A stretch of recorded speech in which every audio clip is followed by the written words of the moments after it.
drop. We gotta find a way down to the core. Gordon!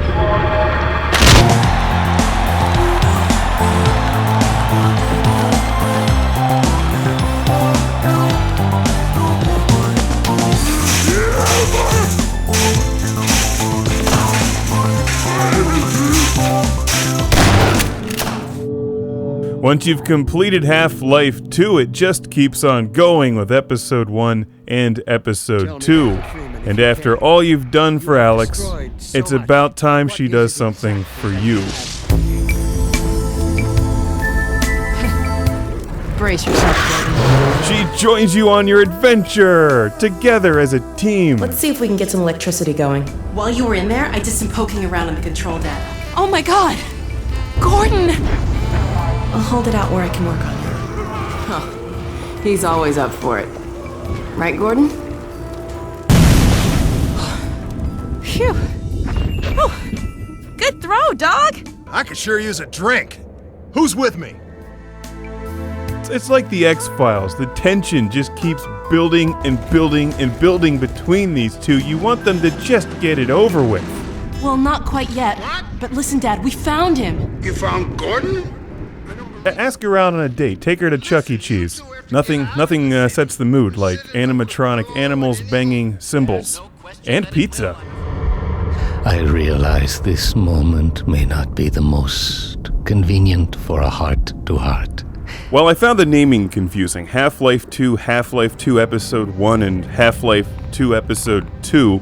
Together, they all form one game. After I finished Half-Life 2, I was like, alright, well, that was fun. Exhaustive, but fun. And then by the time I finished Half-Life 2 Episode 2, I was shaking and trembling and felt like somebody punched me in the face.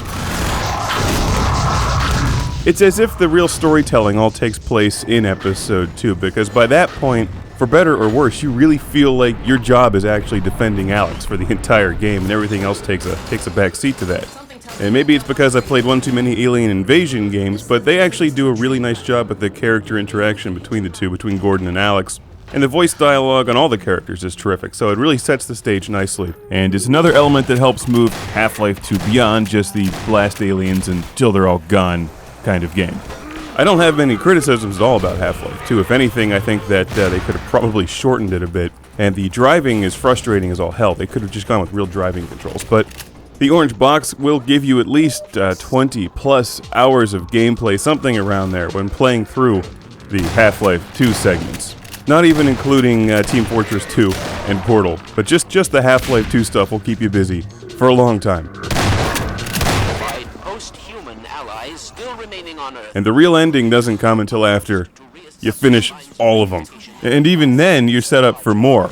And it's not exactly a happy ending, but at least the tension is over temporarily. They do such a nice job when you're talking to Eli and Alyx goes into the kitchen, and you can't go in there, and even though you're like listening to Eli, you're like, what's going on in the kitchen? Is she being abducted, transformed, mutated? But after everything else you've gone through, just the sheer tension of not knowing what's coming up next is very well done.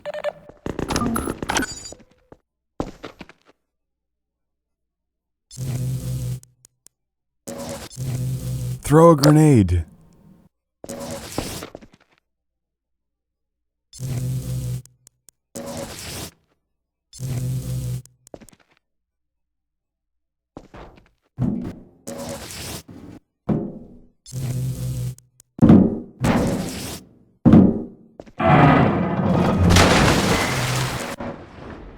God damn it, that elevator's out of code. Faulty construction in City 17. Episode 1 definitely feels like an extension, a direct extension of Half-Life 2. In fact, at this point, I can't even remember what takes place in which part.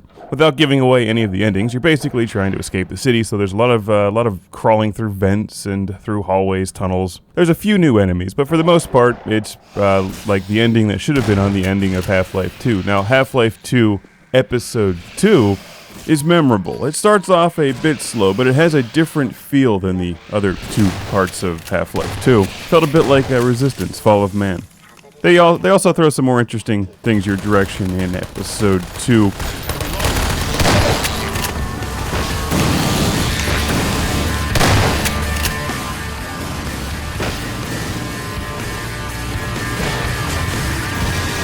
This is a lengthy two-part review of Half-Life 2 and wins the honor of the longest classic game room review to produce ever. Took weeks to play this game on and off, and I've enjoyed it. And like I said in part 1, I like the gameplay, I like the action, the technical quality, sound design. The storyline was okay, but I didn't think it was much special until I really finished the entire thing.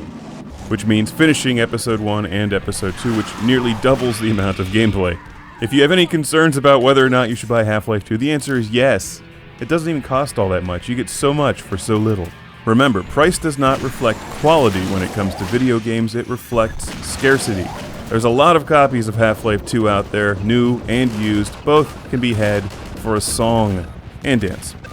Song and dance. That means it's inexpensive.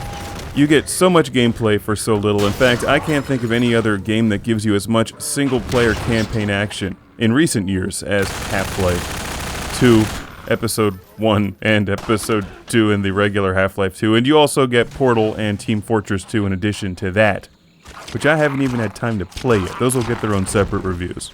I wish they had not used the term Episode 1, because after that horrendous, awful bastardization of my beloved Star Wars trilogy with Episode 1, I can never hear that term without getting sick. It feels like it should be a prequel and then be ruined by some stupid CGI animated character. Fortunately, it's not. The orange box delivers much orange boxiness. Alright, let's get off before the next ride starts.